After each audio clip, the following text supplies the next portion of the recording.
Hello नमस्कार, स्वागत है सभी का। सभी को राम राम। इस वीडियो में हम बात करने वाले हैं इंडियन पीनल कोड की एक धारा सेक्शन 124A। 124A जो सेक्शन है ये क्यों चर्चा में है, क्यों लगातार इसको समाप्त किए जाने की मांग या फिर हम कहें कि इसमें बदलाव करने की मांग उठ रही है। अभी हाल में ही क्यों सुप्रीम कोर्ट ने इस पर एक तीखी टिप्पणी की है और इसके लिए केंद्र सरकार को सुप्रीम कोर्ट ने एक नोटिस भी भेजा है। इन सब चीजों पर हम बात करेंगे। साथ ही साथ हम सबसे पहले ये देखेंगे कि सेक्शन 24A जो है उसको कब इंडियन पीनल कोड में शामिल किया गया है, उसमें किस प्रकार के प्रावधान हैं और किस प्रकार से ये धारा जो है इसका दुरुपयोग करके सरकारें क्या करती हैं, लोगों को परेशान करती हैं, आम जनता को परेशान करती हैं या सरकार के खिलाफ बोलने वाले लोगों को परेशान करती हैं। एक एक पॉइंट हम लोग समझेंगे, टू द पॉइंट आपको सारी चीजें समझाऊंगा। इस वीडियो में बने रहिए, पूरा वीडियो आप देखिए, बहुत सारी चीजें आपको पता चलने वाली है। तो चलिए सबसे पहले समझ लेते हैं इंडियन पीनल कोड की धारा 124A क्या कहती है।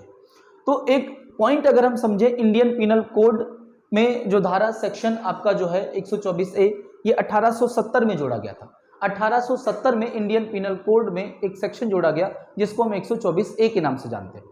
बन ये 1860 के आसपास ही गया था, लेकिन इसको शामिल किया गया था इंडियन पीनल कोड में, आईपीसी में, कब? 1870 में। अब ये जो आईपीसी है सेक्शन 124A है, इसमें राजद्रोह के बारे में जो है बताया गया है कि 124 कब लगाया जाता है किसी व्यक्ति पर, जब उस पर राजद्रोह का आरोप हो। राजद्रोह का जो आरोप होता है उसमें किसी भी व्यक्ति को बिना वारंट के गिरफ्तार किया जा सकता है और साथ ही साथ ये गैर जमानती जो है वो गिरफ्तारी होती है। यानी अगर किसी व्यक्ति पर राजद्रोह लगा है तो उसकी गिरफ्तारी कैसी होगी? गैर जमानती होगी और बिना वारंट की होगी। पुलिस जो है बिना वारंट के उसको गिरफ्तार कर सकती है और गैर जमानती गिरफ्तारी होगी। गैर जमानती गिरफ्तारी का मतलब ये होता है कि जो डिस्ट्रिक्ट कोर्ट होते हैं वहां से इस व्यक्ति को जमानत नहीं मिल सकती है। इसको जमानत के लिए सुप्रीम कोर्ट या फिर हाई कोर्ट का दरवाजा खटखटाना पड़ता है। ठीक है, तो ये 124 एक ऐसी है, गैर जमानती है, बिना वारंट के इसमें गिरफ्तारी हो सकती है। इसमें प्रावधान किसका है? राजद्रोह का। अब राजद्रोह क्या है इसको हम लोग समझ लेते हैं, थोड़ा सा आप ढंग से समझिएगा। इसमें राजद्रोह को क्या परिभाषित किया गया है? बोले या लिखे गए शब्दों द्वारा या दृश्य प्रस्तुति के द्वारा यदि कोई व्यक्ति विधि रूप से स्थापित सरकार के खिलाफ घृणा या अवमानना पैदा करेगा या पैदा करने का प्रयास करेगा या असंतोष उत्पन्न करेगा या उत्पन्न करने का प्रयास करेगा तो उसे आजीवन कैद प्लस जुर्माना या 3 साल कैद प्लस जुर्माना या केवल जुर्माना की सजा हो सकती है। अब देखिए, मेरी बात को ध्यान से समझो। अगर कोई व्यक्ति विधि रूप से स्थापित सरकारें हमारे यहाँ पर कौन है? राज्य सरकारें हैं, केंद्र सरकारें हैं, ठीक है, इनके खिलाफ कुछ बोलता है, कुछ लिखता है या कोई वीडियो बनाता है, दृश्य सामग्री हो गई ना, कोई वीडियो बनाता है या फिर उसके खिलाफ असंतोष जो है उत्पन्न करने का प्रयास करता है, उसकी अवमानना करता है, तो फिर ऐसे व्यक्ति के खिलाफ सेक्शन 124A के तहत या ऐसे व्यक्ति की सेक्शन 124A के तहत गिरफ्तारी हो सकती है और ये गिरफ्तारी गैर जमानती होगी और साथ ही साथ बिना वारंट की होगी। तो इसका सीधा सीधा मतलब ये निकल रहा है कि सरकारें क्या चाहती हैं? सरकारें ये चाहती हैं कि उनके खिलाफ जो है किसी प्रकार की कोई बयानबाजी ना हो, कोई व्यक्ति जो है सरकार कुछ भी करे, सरकार के खिलाफ कुछ लिख ना पाए, ठीक है, सरकार के जो है कार्टून ना बनाए जा सके, सरकार के खिलाफ जो है किसी प्रकार की कोई जो है वो कार्यवाही या कोई जो है वो वीडियो या कोई आपका जो है ऑडियो, किसी प्रकार का कुछ भी जो है ना किया जाए, ये सरकारें चाहती हैं। ठीक है, अब ये जो बात लिखी हुई है दोस्त, ये बात लिखी हुई है आपके 1870 में। 1870 में बात लिखी गई है, ठीक है, यानी उस समय कौन थी? ब्रिटिश सरकार थी भारत में। तो ब्रिटिश सरकार इस धारा का उपयोग भारतीयों के खिलाफ करती थी। अगर कोई भारतीय ब्रिटिश सरकार के खिलाफ कुछ बोलता था, कुछ लिखता था, ठीक है, तो उसको इस सेक्शन के तहत क्या कर लिया जाता था? गिरफ्तार कर लिया जाता था। और गिरफ्तारी कैसी होती थी? बिना वारंट और गैर जमानती होती थी, उठाकर उसको जेल में डाल दिया जाता था। अब प्रश्न ये उठता है कि ब्रिटिश सरकार के समय धारा आपकी थी, इसको हमने हूबहू क्यों वैसे ही अपना लिया? 1950 के बाद जो सरकारें बनी हैं उन्होंने क्यों इस धारा को समाप्त नहीं किया? ठीक है, उन्होंने क्यों इस धारा को समाप्त नहीं किया या क्यों इसमें बदलाव नहीं किया? उन पर भी सवाल उठता है, उनकी मंशा पर भी सवाल उठता है, चाहे वो नेहरू सरकार हो, चाहे इंदिरा गांधी सरकार हो, चाहे उसके बाद की सरकारें। क्लियर है इतनी बात? यानी ये सब सरकारें जो हैं वो जनता को अपने खिलाफ बोलने से क्या करती हैं, रोकती हैं, और रोकने के लिए उनके पास एक हथियार है आईपीसी में, जिसका वो क्या करती है, दुरुपयोग करती है। अब हम देखते हैं कि इस धारा का दुरुपयोग सरकारें किस प्रकार से करती हैं, किन के खिलाफ करती हैं।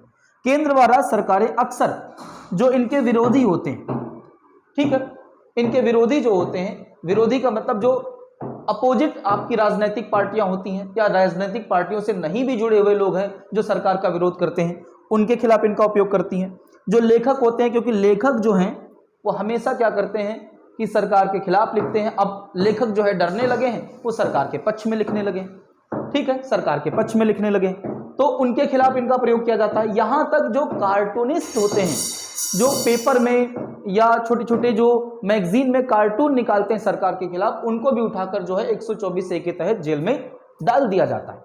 कितना दुर्भाग्य है कि आप सरकार के खिलाफ बोल ही नहीं सकते, सरकार के खिलाफ बोल ही नहीं सकते, ठीक है। चलिए अब देखते हैं कि इस धारा का उपयोग या हम कहें दुरुपयोग कब कब हुआ है।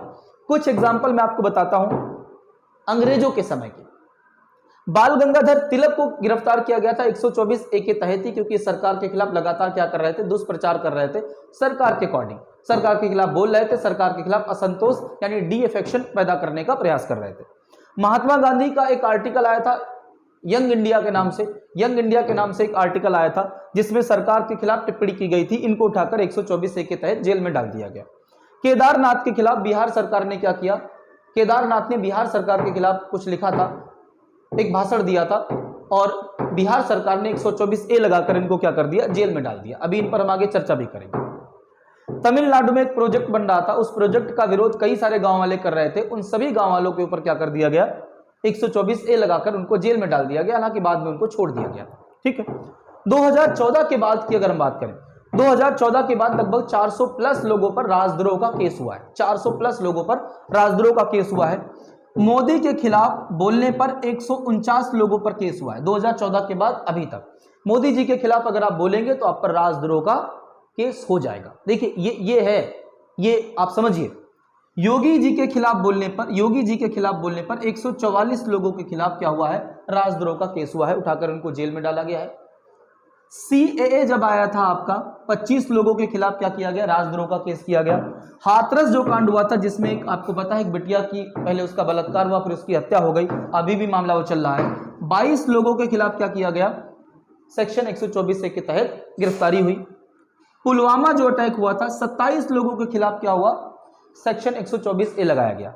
जैसे पुलवामा की बात कर लें, पुलवामा में लोगों ने सवाल उठाया कि चुनाव आने वाले थे, चुनाव आने वाले थे, और चुनाव आने वाले जब होते हैं तब फिर जो है देश में दंगे क्यों होते हैं, या फिर आतंकवादी हमले क्यों होते हैं, क्यों सरकार नाकाम हो गई कि 200 किलो आपका जो विस्फोटक है वो पाकिस्तान से भारत में आ गया और सरकार को पता ही नहीं चला।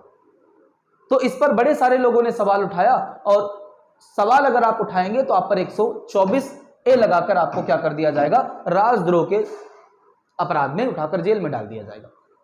हालांकि इन सभी मामलों में क्या हुआ है, ज्यादातर लोगों को क्या मिल गई है, जमानत मिल गई है, क्योंकि ज्यादातर मामले जो है कैसे होते हैं, फेक होते हैं, फ्रॉड होते हैं, इनमें किसी प्रकार का कोई जो है वो सच्चाई नहीं होती। सरकार बस क्या करती है, इनका दुरुपयोग करती है। एक केस हुआ था केदारनाथ वर्सेस बिहार सरकार 1962 में, जो मैंने यहां पर बताया था। केदारनाथ वर्सेस बिहार सरकार में क्या हुआ था, केदारनाथ ने बिहार सरकार के खिलाफ एक भाषण दिया था, बिहार सरकार ने इन पर 124A लगाकर जेल में डाल दिया। कहा गया कि बिहार सरकार की छवि उसके खिलाफ असंतोष पैदा कर रहे हैं, इसलिए इन पर 124A लगाया जाता है, राजद्रोह का केस किया जाता है। पुलिस वालों ने इनको उठाकर जेल में डाल दिया गया। सुप्रीम कोर्ट चले गए, सुप्रीम कोर्ट में इन्होंने केस किया, जिसको हम लोग केदारनाथ वर्सेस बिहार सरकार केस 1962 के नाम से जानते हैं। इस केस में सुप्रीम कोर्ट ने बहुत ही इंपॉर्टेंट बात कही। इस केस में भाई साहब सुप्रीम कोर्ट ने कहा, इस केस में सुप्रीम कोर्ट ने कहा कि प्रशासन पर टिप्पणी करना, प्रशासन पर टिप्पणी करना राजद्रोह नहीं है, प्रशासन पर टिप्पणी करना राजद्रोह नहीं है, साथ ही साथ सरकार पर भी टिप्पणी करना राजद्रोह नहीं है, सरकार पर भी टिप्पणी करना राजद्रोह नहीं है, ये आपको याद रखना है। लेकिन जिस बयान से हिंसा उत्पन्न हो, या जो बयान हिंसा की मंशा से दिया गया हो, उस बयान पर राजद्रोह लगाया जा सकता है। यह कहा गया था केदारनाथ वर्सेस बिहार सरकार 1962 में। 1962 में सुप्रीम कोर्ट ने इसमें बोल दिया था कि प्रशासन और सरकार पर टिप्पणी करना राजद्रोह नहीं है। उसके बावजूद अभी तक जो है वो हजारों लोगों पर, दसों हजार लोगों पर क्या किया जा चुका है, राजद्रोह का केस किया जा चुका है प्रशासन और सरकार पर टिप्पणी करने के लिए। एक और मामला हुआ बलवंत सिंह वर्सेस पंजाब सरकार 1995। बलवंत सिंह वर्सेस पंजाब सरकार 1995। इस मामले में कहा गया था कि नारेबाजी राजद्रोह नहीं है। अगर आप नारेबाजी कर रहे हैं उसके आधार पर सेक्शन 124 से लगा दिया जाता है तो यह भी आपका राजद्रोह नहीं है। ठीक है, यह भी आपका राजद्रोह नहीं है। दो महत्वपूर्ण मामले हुए हैं, इसके बावजूद सरकारों ने क्या किया, इसको समाप्त करने का प्रयास नहीं किया। ठीक है, या इसमें सुधार करने का प्रयास नहीं किया। अब बात करते हैं कि 2019 में चर्चा में क्यों आया था। 2019 में जब चुनाव थे लोकसभा के, तो कांग्रेस ने अपना एक मैनिफेस्टो जारी किया, एक घोषणा पत्र जारी किया, चुनावी वादा जिसको हम बोल सकते हैं। उसमें उसने कहा कि अगर उसकी सरकार आई तो वो राजद्रोह का जो कानून है यानी सेक्शन 124 है, इसको क्या कर देगा, समाप्त कर देगा। ठीक है, बीजेपी ने जो अपना घोषणा पत्र जारी किया उसमें उसने कहा कि वो इसको क्या कर देगी, और मजबूत कर देगी। और मजबूत का मतलब क्या है, अपने खुद के लिए फायदा है कि हम इसको और मजबूत कर देंगे तो ज्यादा से ज्यादा उन लोगों को गिरफ्तार कर सकते हैं जो हमारे खिलाफ यानी सरकार के खिलाफ आवाज उठाएंगे। ठीक है, हालांकि बीजेपी की सरकार बनी है, इसको और मजबूत किया गया है कि नहीं किया गया इसके बारे में जानकारी आपको बाद में अगले वीडियो में हम आपको प्रोवाइड करवाएंगे। अब यहां पर कुछ चीजें देखिए, अभी हाल में ही रिसेंटली कल या परसों में भी, कल ही जो है सुप्रीम कोर्ट ने क्या किया है, एक जो है टिप्पणी की है। उसने कहा है कि राजद्रोह का जो कानून है यानी सेक्शन 124A है, इसको अभी तक हम क्यों ढो रहे हैं, क्यों हमारे ऊपर ये बोझ बना हुआ है, क्यों इसको समाप्त नहीं किया जा रहा है, फायदा क्या है इसका। इसको लेकर सरकार को उसने नोटिस भी जारी किया है। जो हमारे CJI हैं, ठीक है, चीफ जस्टिस ऑफ इंडिया है CJI, इन्होंने कहा है कि सेक्शन 124 उस प्रकार है जैसे एक छोटा सा लकड़ी का टुकड़ा है, उसको काटने के लिए आप बढ़ई के हाथ में एक बड़ी सी आरी दे दें। यानी सेक्शन 124A जो है, सेक्शन 124A क्या है, एक बड़ी सी आरी है जो सरकार को दे दी गई है, और सरकार क्या कर रही है, उस आरी से लोगों की गर्दनें काट रही है। ये उसका जो है समझाने का तरीका है। तो इस पर सरकार को एक नोटिस दिया गया है, विचार रखने को कहा गया है, और इसको खत्म करने के लिए या इसमें जो है संशोधन करने के लिए क्यों ना विचार किया जाए, इस पर सुप्रीम कोर्ट ने जो है अपना मत रखा है। अब देखते हैं आगे क्या होता है। इसको लेकर आगे सुनवाइयां होंगी, स्वतः संज्ञान लिया गया है, आगे सुनवाइयां होंगी, और उसके बाद मेरे अनुसार ये जो सेक्शन 124A है इसको समाप्त कर देना चाहिए, क्योंकि वर्तमान जो सिनेरियो है, वर्तमान जो समाज है, उसमें बहुत सारे संसाधन हैं। आप देखिए यूट्यूब, फेसबुक, ट्विटर है ना, व्हाट्सएप, इंस्टाग्राम, हर जगह आदमी क्या करता है, अपने विचार रखता है। और सरकार के खिलाफ बोलना राजद्रोह नहीं होता है। अगर आप राष्ट्र की एकता और अखंडता को नुकसान पहुंचा रहे हैं, दंगा करवाने का प्रयास कर रहे हैं, इस मंशा से अगर आपका कोई वीडियो, कोई ऑडियो आया है, ठीक है, तो फिर आप राजद्रोह लगाइए। लेकिन सरकार के खिलाफ बोलना, पेट्रोल बहुत महंगा हो गया है, सरकार अच्छा काम नहीं कर रही है, आप 124A लगाकर उसको जेल में डाल दो, ये कहां उचित है? ये बिल्कुल उचित नहीं है, क्योंकि सरकार के खिलाफ बोलने के लिए हमको फंडामेंटल राइट्स दिए गए हैं ना। आर्टिकल 19 जो दिया गया है वो नकारात्मक प्रवृत्ति का है। क्यों दिया गया है? क्योंकि हम सरकार के खिलाफ बोल सकते हैं, है ना भाई साहब। और अगर यही अधिकार हमारा छीना जाएगा जबरदस्ती 124A लगाकर, तो फिर क्या मतलब रह जाएगा आर्टिकल 19 का। मुझे लग रहा है कि आर्टिकल 124A जो है वो कहीं ना कहीं आर्टिकल 19 को क्या कर रहा है, छीन रहा है। तो इसको समाप्त करने का समय आ गया है, या इसमें परिवर्तन करने का समय आ गया है। मुझे अभी तक समझ में नहीं आ रहा है कि इसको 1950 के बाद अभी तक क्यों ढोया जा रहा है। तो एक सीधा सीधा उत्तर मिलता है, सरकारें अपने फायदे के लिए इसको अपने साथ लेकर चल रही हैं। चाहे वो पहले की सरकारें हों, चाहे वर्तमान की सरकारें हों, वर्तमान में इसका हद से ज्यादा दुरुपयोग हो रहा है, क्योंकि अब लोगों के पास बहुत से साधन हैं सरकार के खिलाफ बोलने के लिए, और बड़े सारे लीगल रीजन भी है सरकार के खिलाफ बोलने के लिए। अगर आप उनके लिए आप लोगों को 124 के तहत उठाकर जेल में डाल दें, 124A के तहत, तो फिर ये बहुत गलत है। इस वीडियो में इतना ही। कुछ इसके बारे में और जानकारी मिलती है आपको बताएंगे। वीडियो कैसा लगा है कमेंट सेक्शन में जरूर बताइएगा। साथ ही साथ अगर आप नए हैं तो वीडियो को लाइक और शेयर करें, और साथ ही साथ चैनल को सब्सक्राइब करना बिल्कुल मत भूलें। धन्यवाद।